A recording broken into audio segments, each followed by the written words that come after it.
मैं हूँ अलीना फारूक शेख। सबसे पहले कि मैं आपको आज का एजेंडा बताऊं, कुछ टॉप स्टोरीज भी शामिल करते हैं। हम काफ़ी दिनों से महंगाई के ऊपर बात कर रहे हैं। आज कदरे खुशाइंद बात यह है कि वज़ीर आज़म इमरान खान ने इसका नोटिस लिया है, लेकिन अभी इसमें बड़ा काम बाकी है। आने वाले दिनों में क्या इकदाम होते हैं इस सिलसिले में, और नोटिस लेने के असरात भी आवाम तक पहुंचते हैं, आवाम को कुछ फ़ायदा होता है या नहीं, वो देखना पड़ेगा। साथ ही साथ जनाब जलील शरकपुरी के साथ कल जो पंजाब असम्बली के अहाते में हुआ, उसके ऊपर अपने तजियाकारों की राय जानेंगे। लेकिन सबसे पहले बात करते हैं, ये जो मुल्क में अगले हफ्ते होने वाला है ऑपोजिशन का एहतजाज गुजरावाला से, उसके लिए तैयारियां जारी हैं। जहां मुख्तलिफ पहलू सामने आ रहे हैं, मुख्तलिफ बयानबाजी हो रही है ऑपोजिशन की जानिब से, हुकूमत की जानिब से। वहाँ ये भी देखा गया है कि कुछ वज़रा ये कह रहे हैं कि अपोजिशन का जो एहतजाज होने जा रहा है उससे कोरोना की जो अब बढ़े हैं केसेस, जो कि रिपोर्ट भी हो रहे हैं ज़्यादा से ज़्यादा, तो उसमें इजाफा होने का खदशा है। और ये भी कहा आज शेख रशीद साहब ने कि न सिर्फ कोरोना बढ़ने का खदशा है, बल्कि दहशतगर्दी के वाक़यात भी होने का खदशा है। असद उमर साहब भी आए, उन्होंने भी कहा कि एहतियात करनी चाहिए। तो ये जो विफाकी वज़रा बयान दे रहे हैं सारे के सारा, ये एक तरफ, नाकदीन दूसरी तरफ ये कहते हैं कि विफाकी वज़रा ठीक है कोरोना की तरफ इशारा करें, लेकिन एक सियासी हथकंडा हरबा भी हो सकता है। तो हम अपने एनालिस्ट से ज़रा एक क्लियर करने की कोशिश करेंगे कि जो राय सामने आ रही है दोनों मुख्तलिफ, क्या समझते हैं, उनकी राय क्या। आदि सवाल कुछ यूं है दोनों तरफ की सिचुएशन देखते हुए कि विफाकी वज़रा का मुतालबा जो कि वो कर रहे हैं, खासतौर पर फवाद चौधरी साहब के, 3 महीने के लिए अपोजिशन को अपना एहतजाज, अपनी जलसे रैलियां मुलतवी कर देना चाहिए, वो दुरुस्त है। या फिर जैसे नाकदीन कह रहे हैं, राय सामने आ रही है कि अपोजिशन का जो एहतजाज है उसको रोकने के लिए हुकूमत का एक सियासी हरबा है, तो मुतालबा दुरुस्त है या इस सियासी हरबा के ऑप्शन है हमारे एनालिस्ट के पास। और आज पैनल पर हमारा साथ देंगे बेनज़ीर शाह साहिबा, मेवल सरफराज साहिबा, इरशाद भट्टी साहब और मजहर अब्बास साहब भी हमें ज्वाइन करेंगे। बेनज़ीर, आप बड़ी गहरी नजर रखे हुए हैं कोरोना की सूरत हाल पर। गुजरावाला में होने जा रहा है पहला जलसा ऑपोजिशन का, और कहा तो ये जा रहा है ननकाना साहब गुजरावाला, वहां पर केसेस बड़ी तेजी से बढ़ रहे हैं। तो जरा हमें बताइएगा आप इस सूरत हाल को कैसे देखती हैं। अलीना, कुछ महीने पहले क्योंकि वजीर आजम बड़े सख्त खिलाफ थे लॉकडाउन के, और वो नहीं चाहते कि मुल्क में लॉकडाउन हो, तो उन्होंने एक बात कही थी। उन्होंने कहा था, देखें, आवाम को अब इस वायरस के साथ रहना सीख लेना चाहिए। और जिसके बाद उन्होंने आहिस्ता आहिस्ता आहिस्ता सारे जितने भी सेक्टर्स थे, इंडस्ट्रीज थी, वो खोल दी। अब तो सब कुछ खुल गया है, शादी हॉल भी खुल गए हैं, स्कूल भी खुल गए हैं बच्चों के। और उनके लिए फिर उन्होंने अब एक एसओपीज और हेल्थ गाइडलाइंस बनाई। तो अगर आपने सब कुछ ही मुल्क में खोल दिया है और अब सब कुछ नॉर्मल एक तरीके से चल रहा है, तो फिर आप ऑपोजिशन को कैसे रोक सकते हैं कि वो तहरीक ना करें, या अपने रैलीज ना निकालें, या जलसा ना करें। उनके लिए भी फिर आप एक एसओपीज बना दें, हेल्थ गाइडलाइंस बना दें, और कोशिश करें कि वो इम्प्लीमेंट हो, वो भी करें और आप भी इम्प्लीमेंट करने की कोशिश करें। और फिर यही हो सकता है ना, ये तो नहीं हो सकता कि एक चीज पे आप पाबंदी लगा दें और बाकी पे आप कहें कि सब कुछ चलता रहे मुल्क में। देखिए, केसेस बढ़ तो रहे हैं, और ये मैं सिर्फ नहीं कह रही, ये डॉक्टर फैसल सुल्तान अभी कोई हफ्ता पहले वो एक इंटरव्यू दे रहे थे डॉन पे, उस पे भी उन्होंने कहा कि केसेस में थोड़ा सा, वायरस के केसेस में थोड़ा सा इजाफा हुआ है। इतनी तेजी से नहीं जितना मई और जून में हुआ था, लेकिन आहिस्ता आहिस्ता आहिस्ता थोड़ा बहुत इजाफा उनको नजर आ रहा है। अच्छा, वो बड़े सोच समझ के, मैंने देखा है अक्सर जब भी वो बात करते हैं कोरोना पे, तो वो बड़े सोच समझ के बात करते हैं। उन्होंने एक और बात की जो मुझे बड़ी अच्छी लगी उनकी, जिसमें उन्होंने कहा, क्योंकि मैसेज जाना बहुत सही मैसेज जाना चाहिए, उन्होंने कहा कि ये जो हमने एक जीत का ऐलान कर दिया है कोरोना के खिलाफ, ये बड़ा एक नामुनासिब और बड़ा अननेसेसरी सी एक चीज है। अभी हमें देखना पड़ेगा कि आगे जाके हालात कैसे बनते हैं। अच्छा, अभी मौजूदा हालात ये हैं लीना, के गिलगित बल्तिस्तान में, बलूचिस्तान में और आजाद जम्मू और कश्मीर में पॉजिटिविटी रेशो बढ़ रहा है पिछले 1 महीने से बड़ी तेजी से। अच्छा। बल्कि गिलगित बल्तिस्तान में एक दिन तो पॉजिटिविटी रेशो जो था वो 30% तक चला गया था। अच्छा, डब्ल्यूएचओ की गाइडलाइन है कि 5% से कम होना चाहिए। तो आहिस्ता आहिस्ता आहिस्ता पॉजिटिविटी रेशो बढ़ रहा है। अच्छा, असद उमर साहब की मैं उस दिन ट्वीट भी देख रही थी, वो कह रहे थे कि ब्यूटी सैलून से अच्छा, या यही रेस्टोरेंट सिचुएशन है से ना शायद बेनजीर। वायरसेस। यही कंफ्यूजिंग सी सिचुएशन है। एक हम देख रहे हैं नंबर्स बढ़ रहे हैं, मुल्क भर में बढ़ रहे हैं, लेकिन फिर दूसरी राय ये भी है कि आपकी सारी एक्टिविटीज भी चल रही हैं, लेकिन फिर हुकूमत का ये मुतालबा ऑपोजिशन से, तो इसको आप किस तरह से देखती हैं, ये मुझे थोड़ा सा जानना है। देखिए, ये देखिए, अब यहाँ पे आ जाती है फिर से डेटा की बात।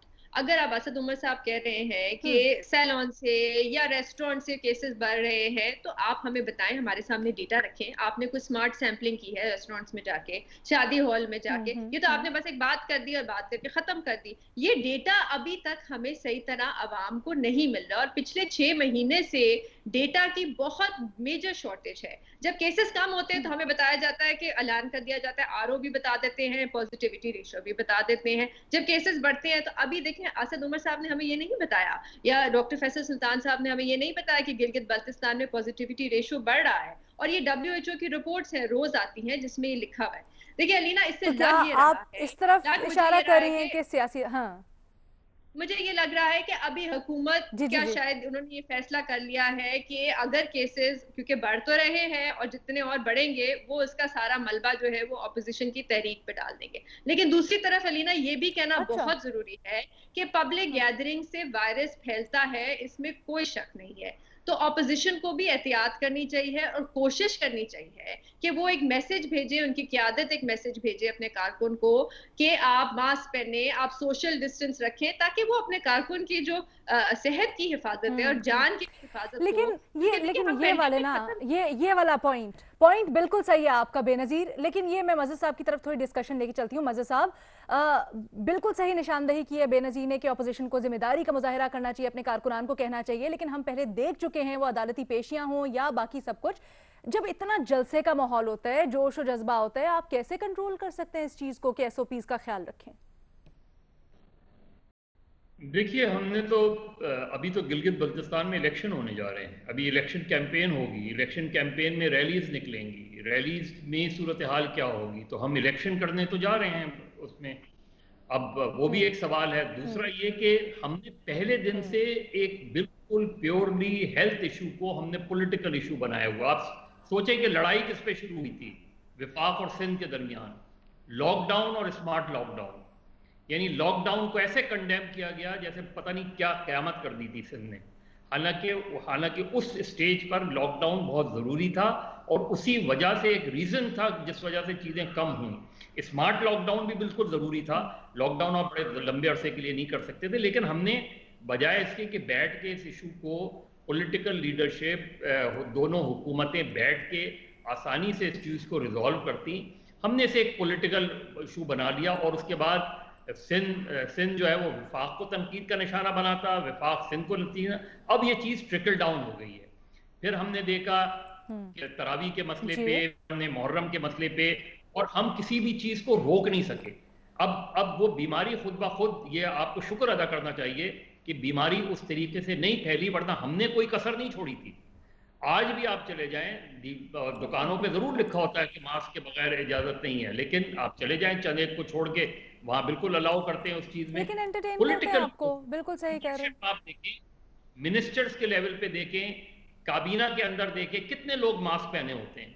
ये जो पॉलिटिकल क्यादत, अपोजिशन की क्यादत एक दूसरे से मिलती है, गले तक तो मिलते हैं, तो आप खुद ही उस चीज को फॉलो नहीं कर रहे।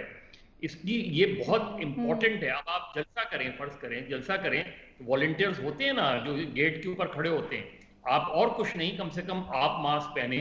स्टेज की लीडरशिप को मास्क पहनना चाहिए ताकि मैसेज आप जलसे में लोगों को दें। डिस्टेंस कर सकते हैं, आप कुर्सियां रख के जलसे करते हैं, वो उस जमाने, वो वाला जमाना तो चला गया जब आप सड़कों उस तरीके से बैठ जाया करते थे।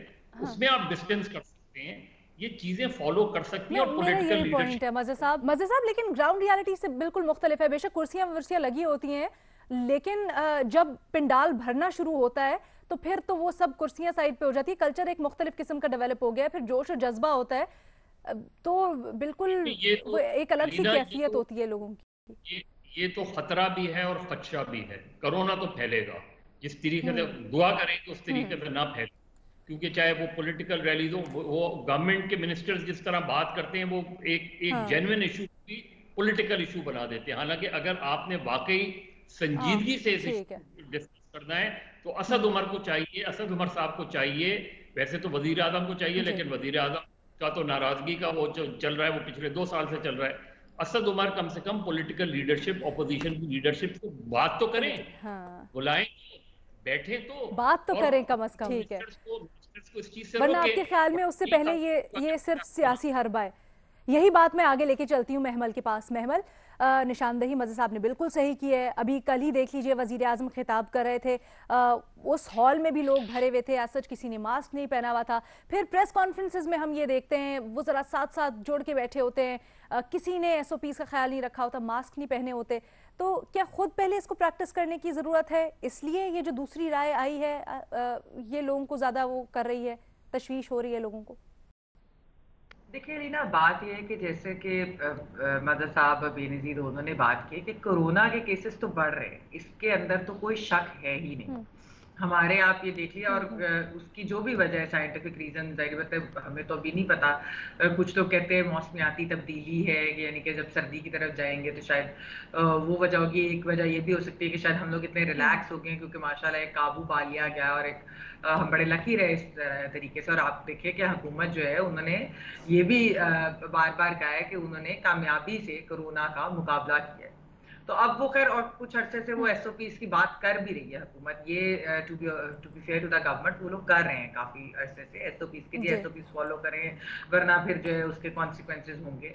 और ये लेकिन जिस तरह दूसरी तरफ आपने बात की कि ठीक है, जो ऑपोजिशन वाली भी चीज है वो भी उनकी बात इस हद तक बिल्कुल दुरुस्त है कि वाकई अगर इस तरह के जो जब जलसे होंगे, एक तहरीक चलेगी तो बहुत बड़े बड़े जलसे होंगे, जिसके अंदर क्या ऑपोजिशन के जो अराकीन है और उनके जो सपोर्टर्स हैं, क्या वो कोई SOPs फॉलो करेंगे, मास्क पहनेंगे कि नहीं। जिस तरह आपने कल वाले उसकी वो जो लॉयर्स कन्वेंशन थी, इंसाफ लॉयर्स कन्वेंशन गालिबन, जहाँ पे प्राइम मिनिस्टर साहब ने स्पीच की थी, वहां पर ही आप अगर देख लें वो बहुत बड़ा जो था वहां पर वो मजमा था, लेकिन उसमें मास्क कितने लोगों ने पहने थे। मैं देख रही थी जो थोड़ी सी झलकियां उसकी दिखाएगी क्राउड के अंदर बहुत सारे लोगों ने मास्क नहीं पहना हुआ था। तो फिर क्या हुकूमती अराकीन भी जो है वो ये सब ऐसे मजमे जो है वो नहीं करेंगे, या इस तरह की कोई बड़ी मीटिंग या कोई बड़ी कन्वेंशन या इस तरह की कोई चीज नहीं होगी। जो जलसे और तहरीकें होनी है वो तो फिर भी खुले मैदान के अंदर होनी है, वो एक बंद उसके अंदर तो नहीं होनी। तो एक वो भी होता है। लेकिन इसके अंदर एक चीज जो ऑपोजिशन को अपने जहन में रखने की जरूरत है वो ये, तो इसलिए मैं समझती हूँ कि एक्चुअली ये दोनों चीजें, यानी मुतालबा भी दुरुस्त है, लेकिन ये सियासी हरबे के तौर पर इस्तेमाल होगा जब खुदा न खास्ता कोविड के केसेस बढ़ेंगे और ऑपोजिशन की सियासी तहरीक चल रही होगी सड़कों पे। तो इसके ऊपर हुकूमत समेत हम मीडिया के लोग भी कहेंगे कि opposition is responsible for this, उनकी जिम्मेदारी है, क्योंकि उन्होंने जिम्मेदारी अपनी नहीं निभाई, उन्होंने SOPs नहीं फॉलो किए।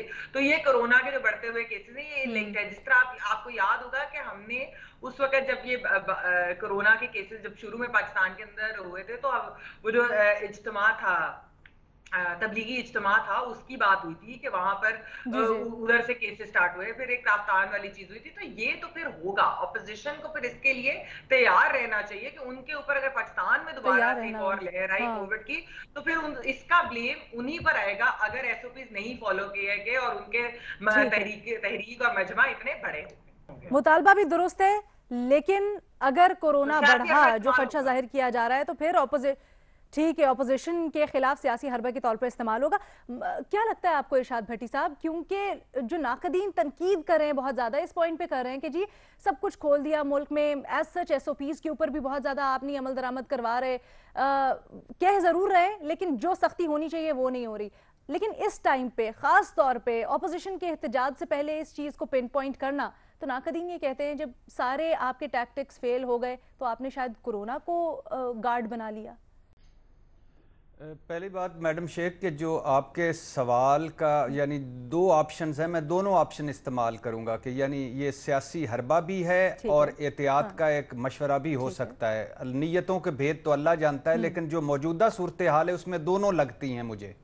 दूसरी बात मैडम शेख, ये अल्लाह का फजल हो, आज मैं फिर कह रहा हूँ, ये अल्लाह का फजल था, करम था, उस मालिक का एहसान था, या इमरान खान का आप किसको नसीब भी कह सकते हैं, नसीब था, या इस कौम की खुश नसीबी थी, और या इम्यून सिस्टम की हमारी ढीठ इम्यून सिस्टम था, या हमारे माहौल ऐसा था, या हमारे टोटके ऐसे थे, या पूरी दुनिया यानी पूरी दुनिया में आप देखें क्या हाल हो गया कोरोना से, और हमारा अल्लाह का फजल हम किस तरह बच गए। और यानी बिल गेट्स ने 24 मिनट की गुफ्तगू में 7 मिनट वो प्राइम मिनिस्टर साहब हमारे से यही पूछते रहे कि भाईजान किया क्या है, तो वो तो प्राइम मिनिस्टर साहब भी नहीं पता नहीं क्या बताया उन्होंने, लेकिन जो भी बताया होगा वो चल गया होगा, क्योंकि हम अल्लाह के फजल से निकल गए।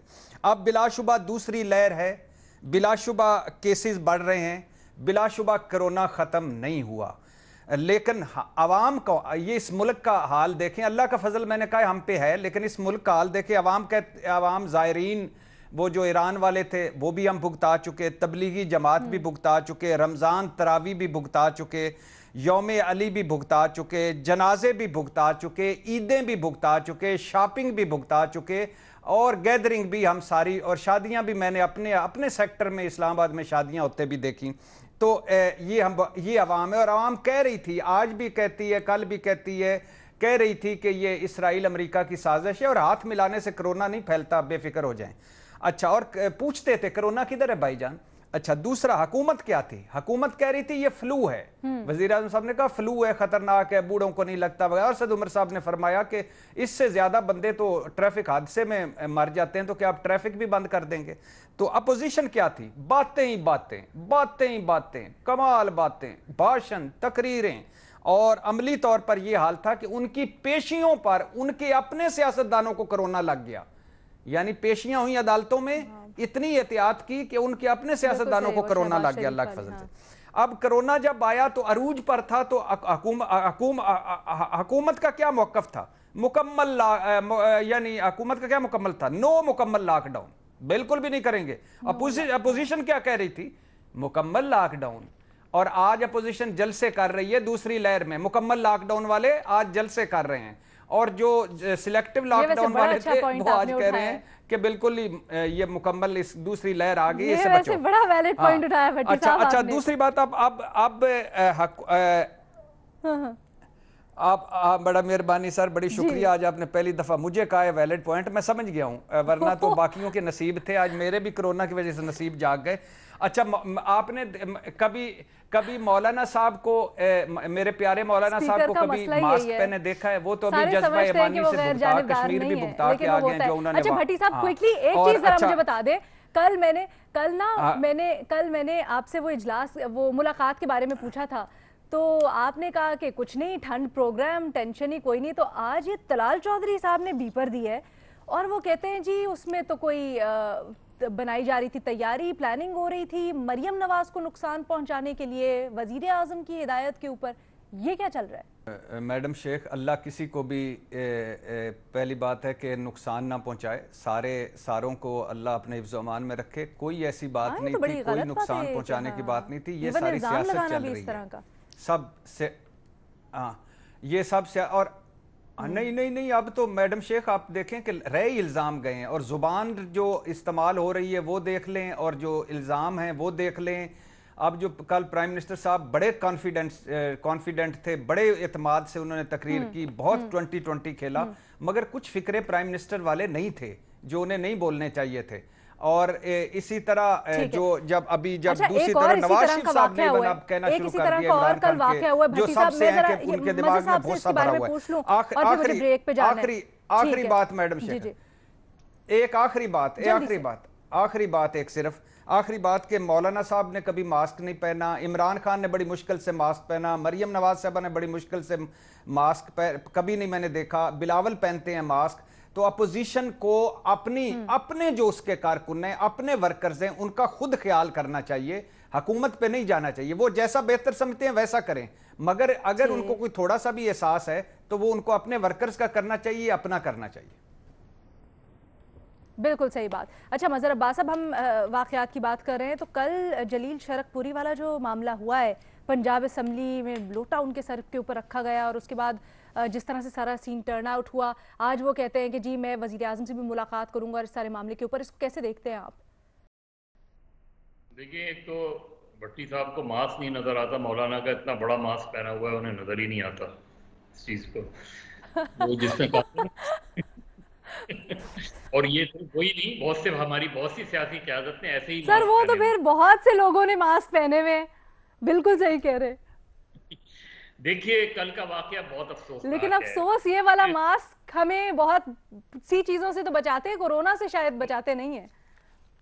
कल के वाकये से जलील शरकपुरी, कल के वाक़े से मुझे दो बड़े वाक़यात याद आए जो लॉयर्स मूवमेंट के दौरान हुए थे, और मैंने उस वक्त भी इस चीज़ को कंडेम किया था। एक जब अहमद रजा कसूरी के ऊपर जो है इंक फेंकी गई थी, और एक जो शेर अफगान न्याजी मरहूम के साथ हुआ था, वो ऑलमोस्ट उनकी डेथ होने वाली थी जिस वक्त उन्हें घेर लिया गया था। वो तो बड़ी मुश्किल से गालिबन एहतसाब एहसन उनको गाड़ी में बचा के ले गए थे।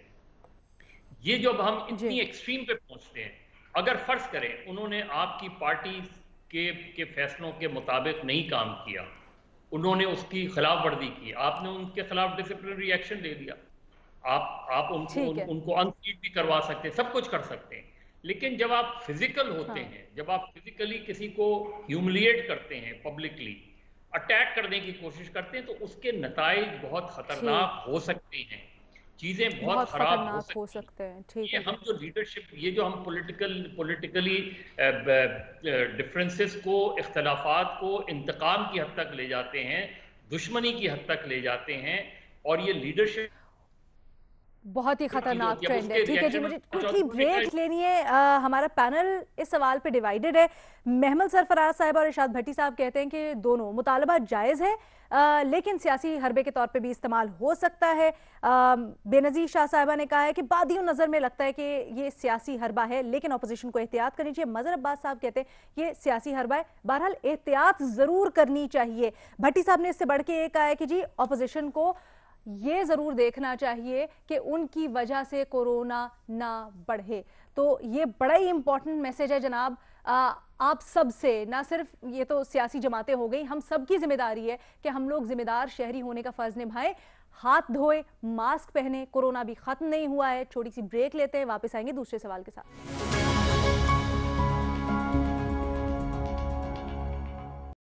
जनाब, वज़ीर आज़म इमरान खान और पीटीआई की पॉलिसीज़ और उनकी मैनेजेरियल जो स्कीम्स हैं हुकूमत की, आप उसके साथ इख्तलाफ करें या उसके हामी हो, लेकिन एक बात आप इनकार नहीं कर सकते कि पीटीआई नौजवानों की बड़ी बात करती है, और पीटीआई हुकूमत में आने से पहले भी उनका खासा ये रहा है कि हमेशा से उन्होंने जो यूथ को मोबिलाइज़ किया और सियासत में लेके आए, वो नौजवान जो कि अपने आप को बड़ा दूर महसूस करती थी सियासी मामलात और सियासत से, उन लोगों का इंटरेस्ट डेवलप हुआ। तो ये क्रेडिट आपको ज़रूर देना पड़ेगा। और इसकी एक बड़ी वजह ये भी है कि वज़ीर आज़म इमरान खान ने कहा है कि वो हमेशा जो एक बड़ा सेगमेंट है पाकिस्तान की आबादी का, यूथ, नौजवान, उनके लिए काम करेंगे, पॉलिसीज़ लाएंगे। तो एक्सपेक्ट ये किया जा रहा था कि वज़ीर आज़म इमरान खान कुछ करेंगे हुकूमत में आने के बाद उनके लिए। उनकी हुकूमत है, 3 साल बाकी हैं। डिजिटाइजेशन बड़ा अहम टूल है इस नौजवान नस्ल के लिए, दुनिया से कनेक्ट करने के लिए। इंटरनेट, इस डिजिटल दुनिया में वज़ीर आज़म इमरान खान क्या कर रहे हैं, अब इसके ऊपर सवाल उठता है। कल फेसबुक की जो एक नुमाइंदा है उनसे गुफ्तगू हुई वज़ीर आज़म की, और उसमें बड़े वज़ीर आज़म ने दावे किए और कहा कि हम इनिशिएटिव लेंगे कि पाकिस्तान में किस तरह से डिजिटाइजेशन को फ़रोग दिया जा सकता है। आज की ये खबर है कि जी वज़ीर आज़म इमरान खान कहते हैं कि निसाब में भी शामिल किया जाएगा जो डिजिटल सब्जेक्ट्स हैं आपके, उनको। अब दूसरी जानब ये देखा जा रहा है कि आए रोज़ किसी ना किसी एप्लीकेशन को बंद कर दिया जाता है। अभी हाल ही में कल की बात है, टिकटॉक पर दोबारा पाबंदी लगा दी गई है। अब इसकी वजह से थोड़ा सा एक सेगमेंट है जिसमें गम गुस्सा पाया जाता है, और वो ये सवाल उठा रहे हैं कि जी अगर आप चाहते हैं कि मुल्क आगे बढ़े और पूरी दुनिया के अंदर वो अपना डिजिटल फुटप्रिंट कायम करे, तो फिर आप क्या कदम उठा रहे हैं उसके लिए पाकिस्तान को पूरी दुनिया में मुस्तहकम बनाने के लिए डिजिटली। वज़ीर आज़म के मामले खुसूसी शहबाज गिल ने इससे मुतल्लिक कमेंट करते हुए ये कहा है जी कि जी सिटीजन्स पोर्टल पे वालिदैन की जानिब से बहुत सी शिकायत मौसूल हो रही थी, इसकी वजह से कुछ माशरती इस्लाह के लिए हुकूमत ने टिकटॉक ऐप पर पाबंदी लगाई है। बुनियादी सवाल हमारा कुछ यूँ है कि क्या हुकूमत की जानिब से पाबंदी लगाने की वजह और तरीक़ाकार दुरुस्त है, हाँ या नहीं के ऑप्शन है, लेकिन इसको हम सपोर्ट करेंगे अपने ज़िमनी सवालात के साथ। मैं अमल आपसे आगाज़ करना चाहूँगी इस डिबेट का, तो क्या लगता है आपको, एक तो जो वजह बताई जा रही है उसको आप किस तरह से देखती हैं, और हुकूमत जिस तरह के अज़्म है उनके डिजिटाइजेशन की ज़िम्न में, क्या आपको लगता है कि इस तरह से वो पूरे हो सकेंगे? देखिए लीना, मुझे तो एक्सप्लेनेशन की समझ ही नहीं आई जो ट्वीट की गई प्राइम मिनिस्टर के स्पोक्स पर्सन की तरफ से। वो ये थी कि चंद वालिदैन ने जो है वो शिकायत की, जो प्राइम मिनिस्टर के वो पोर्टल है उसके ऊपर उन्होंने कंप्लेंट की, और उसके बाद जो है हम लोगों ने इस चीज़ को बैन कर दिया कि जो भी मवाद उन्होंने भेजा होगा कि वो बच्चे जो हैं वो इससे मुतासर हुए। अब पहली बात तो ये है कि मैं उन वालिदैन पे हैरान हूं कि जो बजाय इसके कि अपनी ड्यूटीज निभाएं और वो अपने बच्चों को ये गैजेट्स या तो ना दें एक उम्र के बाद, एक सर्टेन उम्र तक, या उनके ऊपर नजर रखें। जिस तरह के टीवी के ऊपर भी पेरेंटल कंट्रोल होता है, या जब हम भी छोटे थे हमारे वालिदैन देखते थे, मॉनिटर करते थे कि हम क्या चीज टीवी पर देख रहे हैं, क्या नहीं देख सकते। तो चले हमारे जमाने में तो इतने ये गैजेट्स वगैरह नहीं थे, लेकिन अब हमने देखा एक ट्रेंड है कि बच्चों को गैजेट्स पकड़ा देते हैं, वो जो मर्जी उसके ऊपर देखते हैं। तो वालिदैन अपनी जिम्मेदारी नहीं निभा सके, उन्होंने उसकी शिकायत जाके प्राइम मिनिस्टर के सेल पे कर दी, कंप्लेंट सेल पे, पोर्टल पे कर दी। हाँ, पोर्टल पे उन्होंने कर दी। अच्छा, उसके बाद क्या हुआ कि बजाय इसके कि या तो उन पेरेंट्स को गाइड किया जाता कि भाई आप ही अपने घर के अंदर कोई इस चीज को अपना फर्जी निभा लें, लेकिन उसकी वजह ये कर दी गई कि वो एक ऐप बैन कर दी गई। अच्छा, एक ऐप को बैन करने का इधर क्या तरीका है? यहाँ पर हमने देखा पीटीए के अंदर को बैठे हुए हैं जो साहब कहते हैं कि मैं वेबसाइट देखता हूँ जो नामुनासिब लगती है हम उसे ब्लॉक कर देते हैं। कोई सिस्टम है क्या? कोई सिस्टम है कि बैन, आपने ऐप बैन करनी है, आपने गेम्स बैन करनी है, आपने वेबसाइट्स बैन करनी है, आपने किताबें बैन करनी है, आपने गेम्स बैन करनी है, आपने इश्तिहार बैन करने हैं? कोई सिस्टम है? कोई एक काउंसिल ऑफ कंप्लेंट्स है? कोई प्रोसीजर है? अच्छा महमल, एप्लीकेशंस या टेक्नोलॉजी का थोड़ा मुख्तलिफ मैकेनिज्म भी है ना। जैसे मैं पढ़ रही थी कि बच्चे तो वीपीएन लगा के टिकटॉक इस्तेमाल कर रहे हैं, तो फायदा क्या हुआ? नहीं तो अलीना, बच्चे अगर आपके घर में या मेरे घर में बच्चे होंगे तो क्या मुझे नहीं पता? वीपीएन देखिए सारे तो होते ही नहीं है ना, और अगर वो लगाते भी है तो हमें ही नजर रखनी है। लेकिन इसमें मैं 2-3 पॉइंट्स छोटे से और ऐड करना चाहूंगी अलीना। पहली चीज ये कि हम तो चाइना, ये एक चाइनीज ऐप है। आपने देखा कि अमेरिका के अंदर भी एक टिकटॉक के ऊपर बहुत बड़ा इशू बना कि आप चाइना और अमेरिका का इशू है। इंडिया के अंदर जून में बैन हो गया टिकटॉक, क्योंकि इंडिया और चाइना की टेरिटोरियल वहां पे वो जंग छिड़ी हुई। पाकिस्तान तो चाइना का एक दोस्त है। टिकटॉक बहुत सारी हमारी चीजें मानी भी हैं, वो उन्होंने कहा है कि हमने बहुत सारी चीजें कंटेंट फिल्टर भी किया दिया है। एक्चुअली वो पीटीए के साथ मिलकर काम भी कर रहे हैं, लेकिन यहाँ पर उनसे बात करने की बजाय या वैसे ही आपने एक तरह से इस तरह से बैन कर दिया। एक तो मेरे ख्याल में ये बैनिंग कल्चर जो है ना हमें खत्म करना चाहिए। अगर मुझे कोई चैनल नहीं पसंद या मुझे कोई प्रोग्राम नहीं पसंद, मैं भी पीएम के पोर्टल पे जाके उसकी शिकायत कर दूं, तो क्या कल को कैमरा उसको बगैर किसी चीज को एड्रेस किए हुए वो उसको बैन कर देगा? कोई एक मैकेनिज्म होता है ना। और ये जो बैनिंग, अच्छा ये बड़ा अच्छा पॉइंट उठाया आपने कि अच्छा ये बड़ा अच्छा पॉइंट है कि हमें ज़रूरत है इन चीज़ों की। अगर हमने अपने मुल्क को दुनिया में रिप्रेजेंट करना है तो ये वाइस वर्सा नहीं है। इरशाद भट्टी साहब, जल्दी से आपका कमेंट। पहली बात तो ये है कि आपने अपने इंट्रो में मैडम शेख कहा कि प्राइम मिनिस्टर डिजिटल वो जो हैं उस हवाले से जो उनके दावे हैं, तो उन्होंने एक डिजिटल के लिए इतना काम किया कि एक टिकटॉक स्टार के वालिद को अस्पताल का इस्लामाबाद का एक अस्पताल हवाले कर दिया। तो फिर जो टिकटॉक स्टार के वालिद ने अस्पताल का हाल किया, फिर मजबूरन इमरान खान साहब को उसको हटाना पड़ा। तो ये भी बड़ा एक मज़े की कहानी है। अच्छा, दूसरी बात, जैसे मैमल बता चुकी हैं कि 59 कंपनी, चीनी कंपनियां टिकटॉक समेत इंडिया ने बंद की। वो ज़ाहिर लद्दाख और उनकी टेंशन थी। ट्रंप साहब ने तो टिकटॉक के खिलाफ ऐलान जहाद कर दिया और कहा कि मैं इसकी जो मुकाबले की ऐप है वो ज्वाइन कर लूँगा। तो वो भी चल रहा है। खैर, लेकिन मैडम शेख यहाँ जो है, मैं अक्सर कहता हूँ कि हमारी बैनिंग पॉलिसी ये मुकम्मल नहीं होना चाहिए। ये नहीं होना चाहिए कि ये चीज़ ना पसंद है तो बैन कर दे, ये चीज़ ना पसंद है तो बैन कर दो, ये ख़त्म कर दो। और बिलाशुबा ये भी ठीक है कि टिकटॉक के ज़रिए बहुत सारी अच्छी चीज़ें भी आ रही थी। कोई अपनी वीडियो डालता था, लोग हैरान रह जाते थे कि ये इतना उसमें फ़न है, गुलूकारी, खेल वगैरह वगैरह। लेकिन इसमें मैडम शेख ये पीटीए बिल्कुल ठीक कह रहा है। ये मैंने पूरा इसको फॉलो भी किया और इसका किया भी।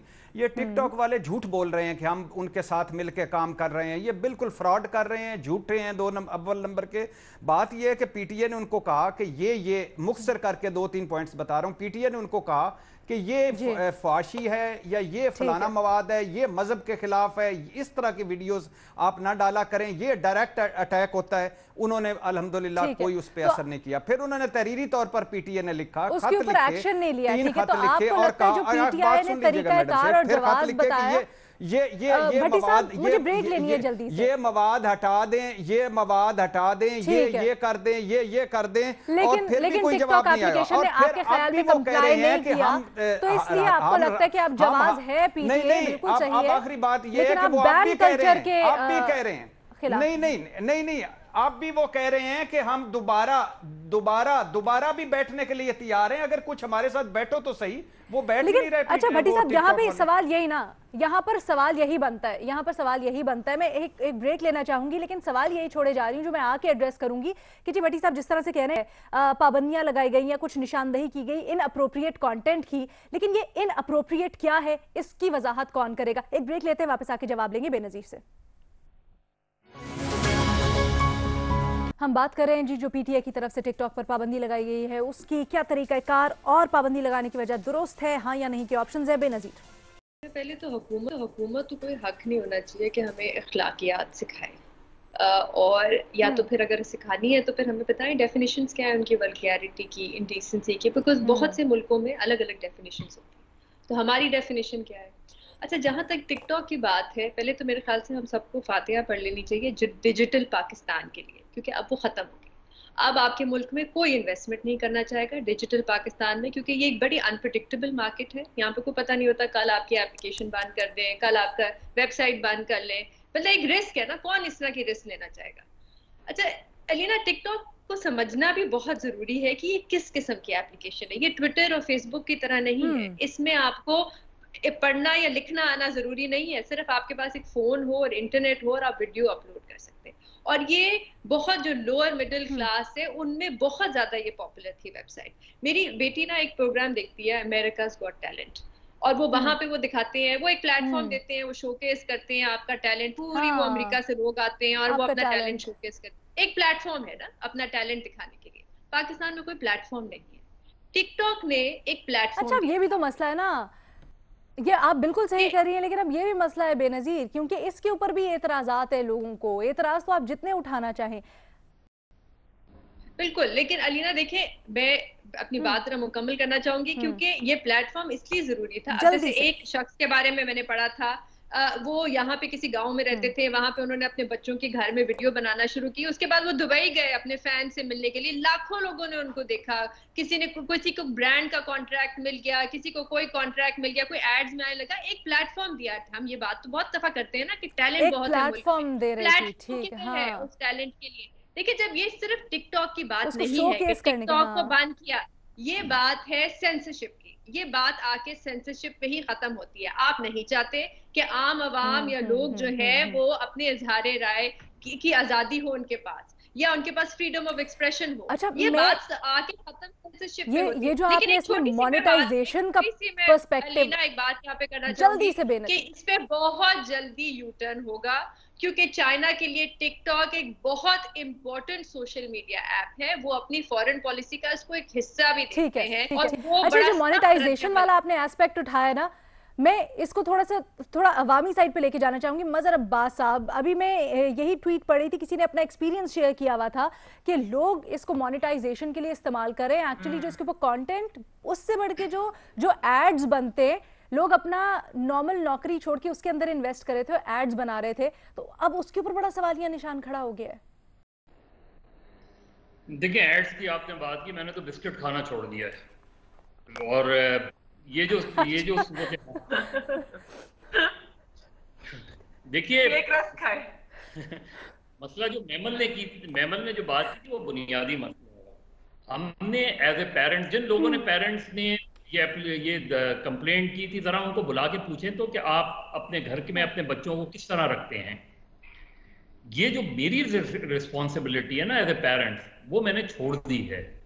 मैं अपने बच्चों को हवाले कर देता हूँ, डोमेस्टिक सर्वेंट्स के हवाले कर देता हूँ, ड्राइवर्स के हवाले कर देता हूँ, उनकी मर्जी वो कहाँ ले जाएं, किस तरह रखें उनको। मुझे क्योंकि अपने कामों से फुर्सत नहीं है, लिहाजा मैं उसको मोबाइल एक पकड़ा देता हूँ, छोटा सा बच्चा, उसको मैं मोबाइल पकड़ा देता हूँ, उसको मैं कोई गेम लगा देता हूँ विदाउट रियलाइजिंग कि उसकी आंख किस तरह मुतासर हो रही है। सिर्फ अपने आप के अपनी जिम्मेदारी को ना निभाने की बात है। वरना जो टिकटॉक का मसला है वो टिकटॉक का मसला नहीं है, दरअसल टॉक का मसला है कि हम बातचीत गवारा नहीं करते। वरना अगर ख्वाहिशी की डेफिनेशन पे जाए ना आप, तो आप अपने पार्लियामेंटेरियंस की तकारीर उठा के देख लें, उसमें कितनी फहाशी होती है, उसमें कितनी उरियानियत होती है। और वो होती क्या है, आप जब जो जबान इस्तेमाल करते हैं वो दरअसल चाहे आप घर में जिस तरह क्योंकि वो हमारे कल्चर को जनरली हमारे क्या किस तरह से आ रहे हैं एम्बेडेड क्या हमारी ड्राइंग रूम कॉन्वर्सेशंस के उसको रिफ्लेक्ट करें। आपको पता है कि नौलख के पीरियड में जब वीसीआर आया तो वीसीआर क्यों लाया गया था? वीसीआर और इंडियन फिल्में इसलिए लाई गई थी कि पॉलिटिकल एक्टिविटीज को मार्जिनलाइज किया जाए, सियासी का जो लोग निकलते थे, कारकुन निकलते थे, उनको उसमें लगा दिया जाए। हम उस डेफिनेशन की तरफ नहीं जाते कि हम कहाँ बिजी कर देते। हमने खेलों के मैदान खत्म कर दिए, हमारी यहाँ मोहल्ला कल्चर खत्म हो गया, हमने स्कूल जो है वो उसके अंदर आपको ग्राउंड ही नजर आते। तो बच्चों की जो एक्स्ट्रा करिकुलर एक्टिविटीज हैं जो उसकी फिजिकल ग्रोथ करती हैं उसको हमने खत्म कर दिया है। हमने उसको बिल्कुल उसके लैपटॉप या कंप्यूटर उसके अंदर घुसा दिया है उसमें। इसमें मसला फहाशी या उसका नहीं है। ठीक है। एक तरफ हुकूमत की इंटेंशन ये है कि किसी भी तरीके से आप देखें कि मैं तो ये भी नहीं कह सकता कि ये कंपनी नहीं चलेगी, अगर मैं ये कहूं तो वो किताब बैन हो जाएगी। तो आपको भी लगता है जो वजाहत दी जा रही है बंद करने की वो सही नहीं है? साथ ही साथ जो माँ बाप की जिम्मेदारी वाला आपने कमेंट उठाया ना, वो महमल ने भी यही पॉइंट उठाया। इसके ऊपर मैं बिफोर आई कंक्लूड इट एक छोटा सा पॉइंट ऐड करूंगी। पर्सनल एक्सपीरियंस ये है कि बिफोर मोबाइल्स हमारी एक नेसेसिटी बन गए थे। हमें स्कूल कॉलेजेस में इतनी खुली इजाज़त नहीं थी मोबाइल्स रखने की, हमारे पेरेंट्स नहीं इजाज़त देते थे। लेकिन हम में से कुछ बच्चे थे जिनके पास मोबाइल्स होते थे, कुछ थे जिनके पास नहीं होते थे। जिनके पास नहीं होते थे उन्होंने भी सीक्रेट सेलफोन्स रखे होते थे। सो बैन लगाने का मतलब ये नहीं है कि चीज़ रुक जाएगी, ख़त्म हो जाएगी, बल्कि जब आप रिबेलियस मोड में आ जाते हो बहुत से तरीके होते हैं और आजकल के बच्चे तो बड़े इंटेलिजेंट हो गए, तो हमें इसको इंटेलिजेंटली ही डील करने की ज़रूरत है। हमारे पैनलिस्ट ने आज जो कहा है इस सवाल के लिए वो कहा है जी महमल और मज़हर अब्बास साहब और बेनज़ीर कहती हैं नहीं, ये वजह तरीक़ाकार दुरुस्त नहीं है। महमल और मज़हर साहब ने इसको मज़ीद एक्सप्लेन किया और कहा कि घरों में माँ बाप की भी जिम्मेदारी है कि वो वॉच रखें बच्चों के ऊपर और देखें कि क्या कंटेंट वो देख रहे हैं और बच्चों से बात करें। इरशाद भट्टी साहब कहते हैं कि जो इस मामले में खुसूसन जो वजूहात पेश की जा रही हैं पीटीए की जानिब से, उनको मौक़िफ़ बिल्कुल ठीक रखता है। और जहाँ तक मज़हर अब्बास साहब ने बात करने की का नुक्ता छेड़ा, तो जनाब आज वर्ल्ड मेंटल हेल्थ डे है। इसी नोट के साथ मैं ज़रा कंक्लूड कर दूं कि ज़रूर बात करें अपनी जो भी आपके अंदर है, चाहे वो अच्छी थॉट्स हैं या अगर आप घुटन महसूस कर रहे हैं या फिर खुशी भी है तो बांटें, सबके साथ बांटें। अगर आप वेंट करना चाहते हैं, अगर घुटन है तो वो शेयर करने से थोड़ी कम होगी, खुशी बांटने से बढ़ेगी और इसी तरह से हमारे माशरे में जो एंग्जाइटी बढ़ रही है वो कम होगी। Will meet you on Monday इंशाल्लाह।